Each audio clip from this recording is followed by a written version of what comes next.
4 steps for us to do emotional mastery.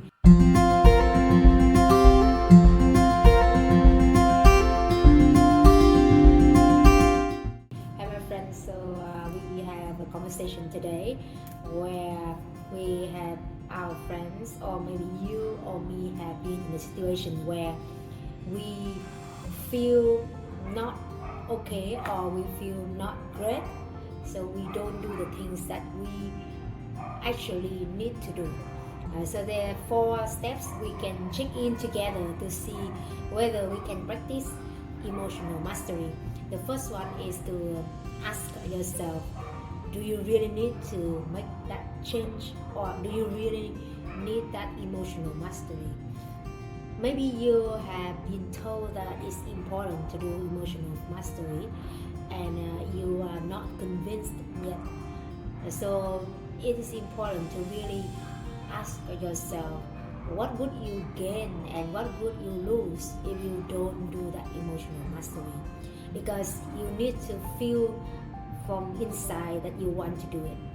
And when you already tell yourself that yes, I need to do that and it is a must, then the second thing is to really check in again, what is important here?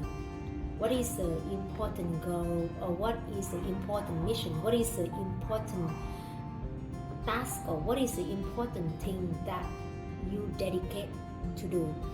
And when you know that it is important, and it's important enough to not make any excuses even when you have bad feeling, then the next step would be you acknowledge the emotions, or you acknowledge any feelings. Maybe you don't feel acknowledged, you don't feel appreciated, you don't feel cool, you don't feel amazed.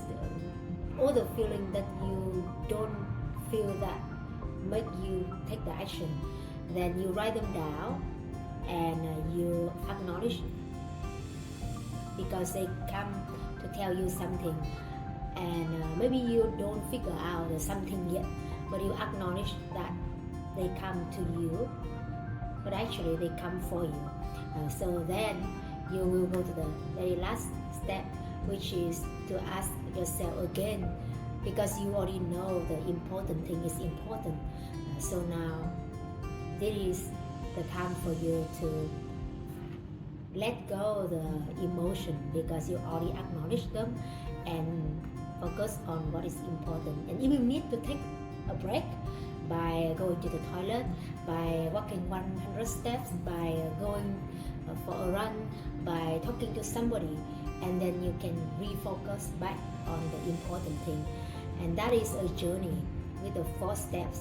Maybe you can start practice from today and tomorrow, and maybe you feel you don't want to do it, but you know that discipline sometimes comes from even you don't do it, but you have the dedication to come back.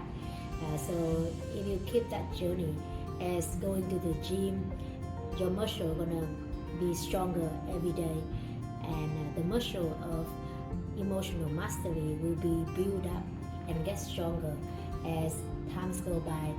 And with that, you will be non-stop taking action from your best, and you will non-stop loving, living, and giving every single moment of life.